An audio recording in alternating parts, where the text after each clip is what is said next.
പിറ്റേ ദിവസം രാവിലെ എഴുന്നേറ്റ് കിച്ചു ആദ്യം നോക്കിയത് തൻ്റെ നെഞ്ചിൽ പതുങ്ങിക്കൂടി കിടക്കുന്നവളെയാണ്.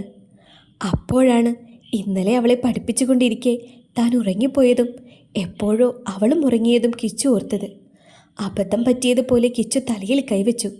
പിന്നീട് ചിരിച്ചുകൊണ്ട് അവളെ അടർത്തി മാറ്റി ബെഡിലേക്ക് കിടത്തി. അപ്പോഴാണ് അച്ചുവിൻ്റെ ബനിയൻ നന്നായി പൊങ്ങിക്കിടക്കുന്നത് കിച്ചു കണ്ടത്. കണ്ണൊന്ന് തെറ്റിയെങ്കിലും കിച്ചു കണ്ണ് വെട്ടിച്ച് ബനിയൻ താഴ്ത്തിയിട്ടു. ശേഷം പുതപ്പെടുത്ത് അവളെ പുതപ്പിച്ചെഴുന്നേറ്റു. ഓ, പുറത്തിറങ്ങിയ ആ തെണ്ടി ഊക്കി കൊല്ലുമല്ലോ. കണ്ണനെ മനസ്സിൽ സ്മരിച്ചുകൊണ്ട് കിച്ചു പുറത്തേക്കിറങ്ങി. അപ്പോൾ ഇരിക്കുന്നു ഹാളിലെ സോഫയിൽ മൂക്കും ചൊറിഞ്ഞ് അവിടെ ഇരിക്കുന്നു കണ്ണൻ. താൻ പ്രാഗിയത് ഇത്ര എഫക്റ്റോ എന്ന രീതിയിൽ കിച്ചു കണ്ണനെ നോക്കി. കണ്ണൻ തിരിച്ചു നോക്കിയതും കിച്ചു നന്നായി ഒന്ന് ചിരിച്ചു കാണിച്ചു. ആരോ എന്നെ പ്രാകുന്നുണ്ട്, ഊഫ്. അതും പറഞ്ഞ് കണ്ണൻ വീണ്ടും മൂക്ക് ചൊറിഞ്ഞു. ഞാനല്ല എന്ന രീതിയിൽ കണ്ണനെ നോക്കിക്കൊണ്ട് കിച്ചു അടുക്കള വഴി പുറത്തേക്കിറങ്ങി. പുറകുവശം തൂത്തുകൊണ്ട് ഗീത നിൽപ്പുണ്ട് അവിടെ. ഗ്രില്ലിൻ്റെ അടുത്തിരിക്കുന്ന ബ്രഷും പേസ്റ്റും എടുത്ത് പല്ല് തേച്ചുകൊണ്ട് നിൽക്കുമ്പോഴാണ് അമ്മയുടെ വക ചോദ്യം. കൊച്ചെഴുന്നേറ്റോടാ? പല്ല് തേച്ച് മുഖം കഴുകി കിച്ചു ഞെട്ടിക്കൊണ്ട് അമ്മയെ നോക്കി. പിന്നെ ഒരു ചമ്മിയ ചിരിയും ചിരിച്ചു. ചിരിക്കല്ലേ, എഴുന്നേറ്റോ അത്? ഇല്ല. വേറെയൊന്നും അമ്മയുടെ വായിൽ നിന്നും കേൾക്കാതിരിക്കാൻ കിച്ചു പെട്ടെന്ന് അകത്തേക്ക് കയറി. അപ്പോൾ ദേ മുന്നിൽ കണ്ണൻ റെഡിയായാണ് നിൽപ്പ്. എങ്ങോട്ടോ പോകാനാണ്. ആ, നിന്നെയൊന്ന് കാണാൻ നിൽക്കായിരുന്നു ഞാൻ. ബാ, ചേട്ടൻ ചോദിക്കട്ടെ. കണ്ണൻ നേരെ കിച്ചുവിൻ്റെ അടുത്തേക്ക് വന്ന് കഴുത്തിൽ കൂടി കൈയിട്ടു. എന്തായിരുന്നു ഇന്നലെ? എങ്ങും ചേരാത്ത ഗൗരവമുണ്ട് കണ്ണൻ്റെ ചോദ്യത്തിൽ. എടാ, അത് ഞാൻ ഉറങ്ങിപ്പോയടാ. എഴുന്നേറ്റപ്പോൾ അവൾ അടുത്ത് കിടക്കുന്നു. ഞാനൊന്നും അറിഞ്ഞിട്ടില്ല. കിച്ചു കിടന്ന് ഉരുളുന്നത് കണ്ടതും കണ്ണൻ ചിരിച്ചുകൊണ്ട് അവൻ്റെ തലയിൽ കൊട്ടി. അല്ല, നീ ഇതെങ്ങോട്ട് എത്ര നേരത്തെ? കിച്ചു ചോദിച്ചു. എടാ, എൻ്റെ കൂടെ പഠിച്ച ആരവിൻ്റെ കല്യാണമാണ് നാളെ. ഇന്ന് ചെന്നില്ലേൽ ആ തെണ്ടി എന്നെ കൊല്ലും. സോ ഞാൻ പോയിട്ട് വരാം. അതും പറഞ്ഞുകൊണ്ട് കണ്ണൻ പുറത്തേക്കിറങ്ങിപ്പോയി. കൂടെ പഠിച്ചവൻ്റെ കല്യാണമായി. ഇവൻ്റെയൊക്കെ എന്നാണാവോ? കിച്ചു പറഞ്ഞുകൊണ്ട് മുറിയിലേക്ക് കയറി. അച്ചുവിൻ്റെ അച്ഛൻ്റെ അനിയന്മാരായ മഹാദേവനും സന്ദീപും വീടിൻ്റെ മുന്നിൽ നിന്ന് സംസാരിക്കുന്നത് കണ്ടതും രാധിക അങ്ങോട്ട് ചെന്നു. സന്ദീപേ, നീ ഇന്ന് ആ കല്യാണത്തിന് പോണില്ലേ? രാധിക അവിടേക്കെത്തി സന്ദീപിനോട് ചോദിച്ചു. അയ്യോ, അത് ഇന്നായിരുന്നോ? എനിക്ക് അത്യാവശ്യമായി കൊച്ചി വരെ പോണായിരുന്നു. സന്ദീപ് ആലോചനയോടെ പറഞ്ഞു. ആണോ? സതീഷേട്ടനാണേൽ പണിക്ക് പോയേക്കാം. നീ പോവാണേൽ അച്ചുവിനെ നിന്റെ കൂടെ വിടാമെന്ന് കരുതിയിട്ടാ. ആരും പോയില്ലേൽ മോശല്ലേ. മാത്രല്ല, അവരുടെ പെരതാമസത്തിന് വിളിച്ചിട്ട് പോയോ ഇല്ലല്ലോ. ഇതിന് പോയില്ലേൽ അത് മതി. രാധിക ആലോചനയോടെ സന്ദീപിനോട് പറഞ്ഞു. അത് ശരിയാ, മഹിയേട്ടൻ പോകുന്നില്ലേ?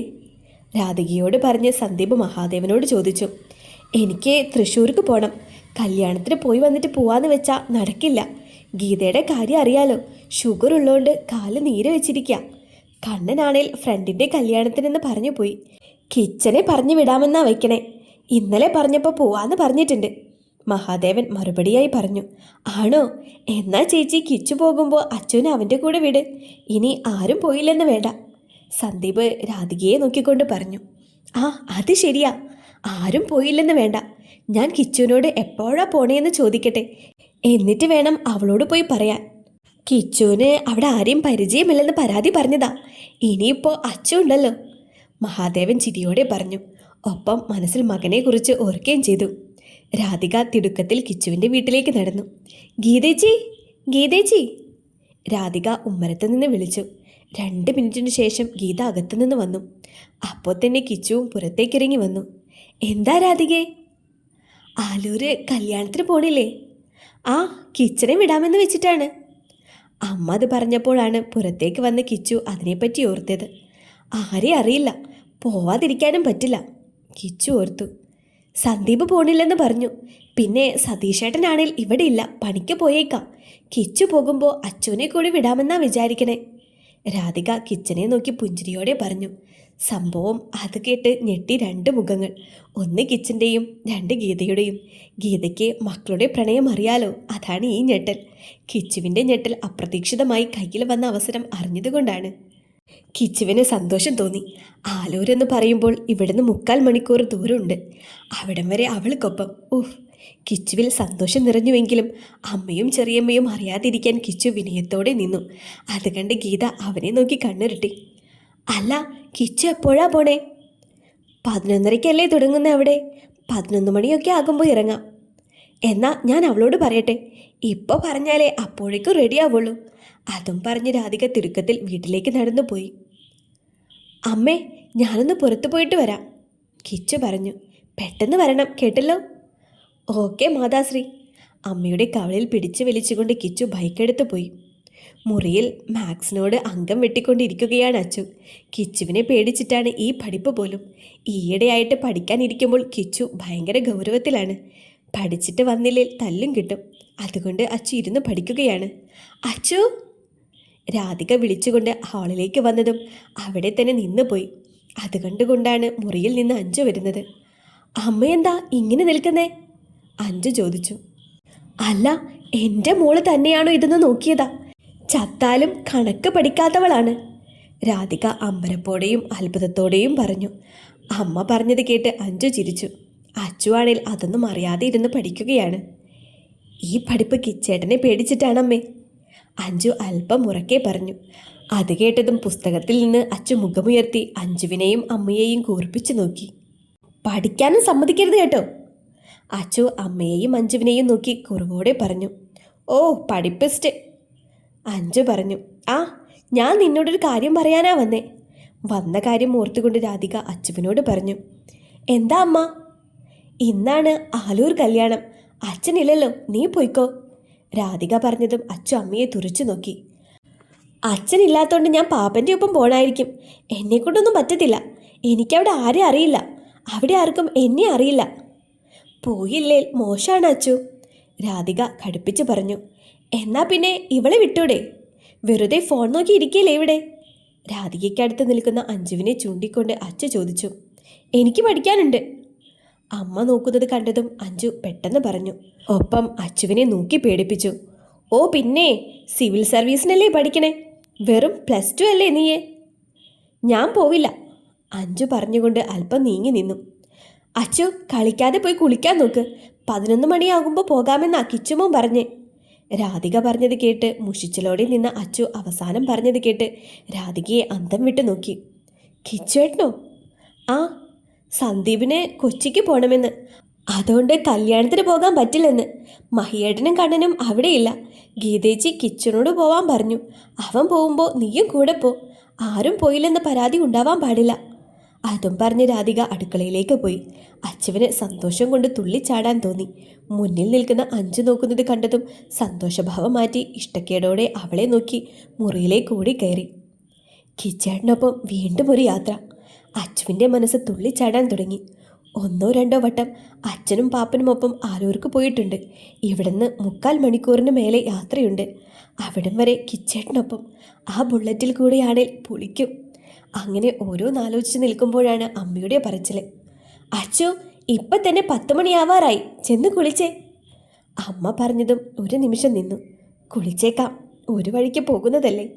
അതും പറഞ്ഞ് ഡ്രസ്സും എടുത്ത് കുളിക്കാൻ പോയി. കുളി കഴിഞ്ഞിറങ്ങി ഏത് ഡ്രസ്സ് ഇടണം എന്നതായിരുന്നു അടുത്ത പ്രശ്നം. അഞ്ചിരിക്കുന്ന മുറിയിലാണ് ഡ്രസ്സൊക്കെ വെച്ചിട്ടുള്ള അലമാര. അവിടേക്ക് ചെന്നപ്പോൾ തന്നെ കണ്ടു ബെഡിൽ കിടന്ന് ഫോൺ നോക്കുന്ന അഞ്ജുവിനെ. ആരോടോ ചാറ്റ് ചെയ്യുകയാണ്. അലമാര തുറന്ന് ഏതിടണമെന്ന് നോക്കി. പിന്നെ തിരിഞ്ഞ് അഞ്ജുവിനെ നോക്കി. എടീ, ഞാൻ ഏത് ഡ്രസ്സാണ് ഇടണ്ടേ? ചോദിച്ചതും അഞ്ജു അച്ചുവിനെ നോക്കി. ആ പച്ച ഇട്ടോ? അതല്ലേ അവിടെ മറ്റേ ചേട്ടൻ്റെ കല്യാണത്തിന് പോയപ്പോൾ ഞാൻ ഇട്ടേ, അതുകൊണ്ട് അത് വേണ്ട. എന്നാ ആ ബ്ലാക്ക് ഇട്ടോ? അതെന്താ, മരണ വീട്ടിലേക്കാണോ പോണേ? നീ നിനക്ക് ഇഷ്ടമുള്ളതിട്. നിനക്കൊക്കെ പറഞ്ഞു തരുന്നതിൽ ഭേദം മിണ്ടാണ്ടിരിക്കുന്നതാ. അതും പറഞ്ഞ് അച്ചു ഫോണിലേക്ക് തന്നെ നോക്കി. അവളെ നോക്കി പുച്ഛിച്ചുകൊണ്ട് അലമാരിയിലേക്ക് വീണ്ടും നോക്കി അച്ചു. പിന്നെ അതിൽ നിന്ന് ഒരു dark and light blue colour full sleeve kurta എടുത്തു. ഇത് മതി, ഇതെങ്ങനെയുണ്ടടി? തിരിഞ്ഞു നിന്ന് ഡ്രസ്സ് പൊക്കി പിടിച്ച് അഞ്ജുവിനോട് ചോദിച്ചു. കുഴപ്പമില്ല അയിനെ, അതും പറഞ്ഞ് പുച്ഛിച്ചുകൊണ്ട് അപ്പുറത്തെ മുറിയിലേക്ക് പോയി ഡ്രസ്സ് മാറി വന്നു. കുഞ്ഞൊരു വെള്ള സ്റ്റഡും ഇടത് കൈയിൽ വാച്ചും കുഞ്ഞൊരു മാലയും ഇട്ടു. ഒപ്പം കണ്ണിൻ്റെ മുകളിൽ മാത്രം എഴുതി. താഴെക്കൂടെ എഴുതിപ്പോയാൽ അവിടെ എത്തുമ്പോഴേക്കും കരിമ്പൂതമാകും. അനുഭവം ഗുരു. റെഡിയാവുന്നതിന് മുൻപ് വെറുതെ ഒന്ന് വീടിൻ്റെ ഉമ്മറത്തേക്ക് ചെന്നു.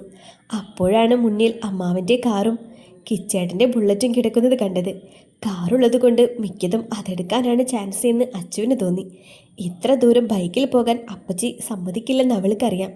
ദൈവമേ, ബുള്ളറ്റ് തന്നെ ആവണേ പ്രാർത്ഥിച്ചുകൊണ്ട് അകത്തേക്ക് നടന്നു. ചുന്ദരി കുട്ടിയായി പുറത്തേക്കിറങ്ങി. ക്ലോക്കിലേക്ക് സമയം നോക്കി. 11 മണിയാകുന്നു. അമ്മേ, ഞാൻ ഇറങ്ങുക. അടുക്കളയിലേക്ക് നോക്കി ഫോണും കയ്യിൽ പിടിച്ചുകൊണ്ട് അച്ചു ഉറക്കെ പറഞ്ഞു. നിൽക്ക്. അതും പറഞ്ഞ് കല്യാണ കവറിൽ 2 500-ൻ്റെ നോട്ട് മടക്കി വെച്ചുകൊണ്ട് രാധിക അച്ചുവിൻ്റെ അടുത്തേക്ക് വന്നു. ഇന്നാ ഇത് കൊടുത്തേക്കവിടെ. അമ്മ കയ്യിൽ തന്നത് അത് മടക്കി ഫോണിൻ്റെ കവറിൻ്റെ ഉള്ളിൽ വെച്ചു. രാധികയും അവൾക്കൊപ്പം അങ്ങോട്ട് ചെന്നു. ഉമ്മറത്ത് തന്നെ ഗീത ഇരിപ്പുണ്ട്. അപ്പച്ചി. ഓടിച്ചെന്ന് ഗീതയുടെ അടുത്ത് ചെന്നിരുന്നു. അവനെവിടെ? ദേ ഇപ്പോൾ വന്നിട്ടുള്ളൂ, റെഡിയാവാൻ പോയി. പിന്നെ കിച്ചേട്ടൻ ഇറങ്ങി വരാനുള്ള കാത്തിരിപ്പിലായിരുന്നു. അമ്മയും അപ്പച്ചിയും എന്തൊക്കെയോ ഇരുന്ന് സംസാരിക്കുന്നുണ്ട്. വിഷയം ഇന്നത്തെ കല്യാണമാണ്. അതിനെപ്പറ്റിയാണ് ചർച്ച. അങ്ങനെ ഇരിക്കുമ്പോഴാണ് ചാവിയും കറക്കിക്കൊണ്ട് ഉമ്മറത്തേക്ക് കിച്ചേട്ടൻ കടന്നു വന്നത്. കിച്ചേട്ടനെ കണ്ടതും അച്ചു ഞെട്ടി. അമ്പരപ്പ് നിറഞ്ഞു. വേറെ ഒന്നുമല്ല, അച്ചു ഇട്ടിരിക്കുന്നതിൻ്റെ സെയിം ബ്ലൂ കളർ ഷർട്ടാണ് കിച്ചു ധരിച്ചിരിക്കുന്നത്. അച്ചു വേഗത്തിൽ ആരെങ്കിലും അത് ശ്രദ്ധിക്കുന്നുണ്ടോ എന്ന് ചുറ്റും നോക്കി. അമ്മയും അപ്പച്ചിയും കിച്ചേട്ടനോട് എന്തോ പറയുകയാണ്. അച്ചു നോക്കുന്നത് കണ്ടതും കിച്ചു എന്താണെന്ന് പുരികമുയർത്തി അവളോട് ചോദിച്ചു. ആരും കാണുന്നില്ലെന്ന് ഉറപ്പുവരുത്തി ചൂണ്ടുവിരൽ കൊണ്ട് തൻ്റെയും അവൻ്റെയും ഡ്രസ്സിലേക്ക് ചൂണ്ടിക്കാണിച്ചു അച്ചു. ആദ്യം എന്താണെന്ന് മനസ്സിലായില്ലെങ്കിലും പിന്നെയാണ് ഒരേ കളർ ഡ്രസ്സാണ് രണ്ടുപേരും ഇട്ടേക്കുന്നത് എന്ന് കിച്ചു കണ്ടത്. അതാണ് ചൂണ്ടിക്കാണിച്ചതെന്ന് മനസ്സിലായതും ഒരു കള്ളച്ചിരിയോടെ കിച്ചു അവളെ നോക്കി കണ്ണിറുക്കി കാണിച്ചു. അപ്പോഴാണ് ഒരു ബൈക്ക് അങ്ങോട്ട് വന്ന് നിർത്തിയത്. അജിത്തായിരുന്നു വന്നത്. എങ്ങോട്ടാ അളിയാ? ബൈക്കിൽ നിന്നിറങ്ങി ഉമ്മറത്തേക്ക് കയറുന്ന കൂട്ടത്തിൽ അജിത്ത് ചോദിച്ചു. ആലൂർക്ക് പോവാടാ. എന്താ വിശേഷം? കല്യാണം ഉണ്ടടാ. ഇവളുണ്ടോ നിൻ്റെ കൂടെ? അജിത്ത് അച്ചുവിനെ നോക്കി കിച്ചുവിനോട് ചോദിച്ചു. മറുപടി പറഞ്ഞത് രാധികയായിരുന്നു. സന്ദീപിന് പോകാൻ പറ്റില്ലെന്ന്. ആരെങ്കിലും പോയില്ലേ മോശമല്ലേ? അപ്പോൾ ഇവൻ പോകുമ്പോൾ ഇവളെയും കൂടി വിടാമെന്ന് കരുതി. രാധിക പറഞ്ഞത് കേട്ട് അജിത്ത് അവരെ നോക്കി ചിരിച്ചുകൊണ്ട് കിച്ചനെ നോക്കി. കിച്ചു ആണെങ്കിൽ അവനെ നോക്കി കുസൃതിയോടെ കണ്ണിറുക്കി കാണിച്ചു. അപ്പോഴാണ് അജിത്ത് അവരുടെ 2 പേരുടെയും ഡ്രസ്സ് ശ്രദ്ധിച്ചത്. അജിത്ത് അർത്ഥം വെച്ചൊന്ന് കിച്ചനെ നോക്കി തലയാട്ടി. അച്ഛനോട് കാർ ഇവിടെ ഇട്ടിട്ട് പോകാൻ പറയാൻ മറന്നുപോയി. എന്തിനാ അമ്മേ കാറ്? കാര്യം മനസ്സിലായെങ്കിലും കിച്ചു അറിയാത്ത ഭാവത്തിൽ ചോദിച്ചു. ഇത്ര ദൂരം ബൈക്കിൽ പോവണ്ടേ? നീ മാത്രമാണെങ്കിൽ കുഴപ്പമില്ലായിരുന്നു. ഇതിപ്പോൾ മോളും ഉണ്ടല്ലോ. അച്ചു ആണെങ്കിൽ അത് കുഴപ്പമില്ല അപ്പച്ചി, ഞാൻ പൊക്കോളാം എന്ന് ലുക്കിട്ട് ഗീതയെ നോക്കിക്കൊണ്ട് നിന്നു. അത് കുഴപ്പമില്ല ഗീതേച്ചി, സന്ദീപിൻ്റെ ഒപ്പം ബൈക്കിന് പോവാറുള്ളതല്ലേ? രാധിക പറഞ്ഞതും ഗീത ശരിവെച്ചു. അച്ചുവിന് സന്തോഷം കൊണ്ട് തുള്ളിച്ചാടാൻ തോന്നി. കിച്ചു ബൈക്കെടുത്ത് തിരിച്ചു വെച്ചു. അച്ചുവിനോട് കയറാനായി കിച്ചു അവളെ നോക്കി. 1 മിനിറ്റേ. അച്ചു കയറാൻ പോയതും അജിത്ത് പറഞ്ഞ് കിച്ചുവിൻ്റെ അടുത്തേക്ക് നീങ്ങി. എന്താണ് അവൻ പറയാൻ പോകുന്നതെന്ന് അറിയാവുന്നത് കൊണ്ട് ബൈക്കിൻ്റെ മുന്നിൽ പെട്രോൾ ടാങ്കിൽ കൊട്ടിക്കൊണ്ട് കിച്ചു അവനെ നോക്കി ചിരിച്ചു കാണിച്ചു. കിണിക്കല്ലേ കിണിക്കല്ലേ? അതെ, കൊച്ചാണ്. പോയ പോലെ തന്നെ തിരിച്ചു കൊണ്ടുവരണം. അജിത്ത് പ്രത്യേക സ്റ്റൈലിൽ കിച്ചനെ നോക്കിക്കൊണ്ട് പറഞ്ഞു. പോയ പോലെ കൊണ്ടുവരണമെന്നൊക്കെ പറഞ്ഞാൽ അതിത്തിരി ബുദ്ധിമുട്ടാണ്. എന്നാലും ട്രൈ ചെയ്യാം. അതും പറഞ്ഞ് കിച്ചു ഒന്നുകൂടെ ബുള്ളറ്റ് സ്റ്റാർട്ട് ചെയ്തു. അച്ചുവിനോട് കയറാൻ ആവശ്യപ്പെട്ടു. എല്ലാവരെയും നോക്കി ബൈ പറഞ്ഞുകൊണ്ട് അച്ചു കിച്ചുവിൻ്റെ പുറകിൽ കയറി. ഒരു കൈ അവൻ്റെ ഷോൾഡറിലും മറുകൈ ഇടുപ്പിൻ്റെ ഭാഗത്തുള്ള ഷർട്ടിലും മുറുക്കി പിടിച്ചു. എന്നിട്ട് തിരിഞ്ഞ് എല്ലാവരെയും നോക്കി ടാറ്റ കൊടുത്തു. കിച്ചു ചിരിയോടെ സ്റ്റാർട്ടാക്കി മുന്നോട്ട് പോയി. അജിത്താണേൽ അവർ പോകുന്നത് നോക്കി നിന്നു. ഇവൻ്റെയൊക്കെ യോഗമാണ് യോഗം. നമുക്കൊരു പട്ടിക്കുഞ്ഞു പോലും ഇല്ലല്ലോ ഈശ്വര. അജിത്ത് അവർ പോകുന്നത് നോക്കി പിറുപിറുത്തുകൊണ്ട് വഴിയിലേക്ക് നടന്നു.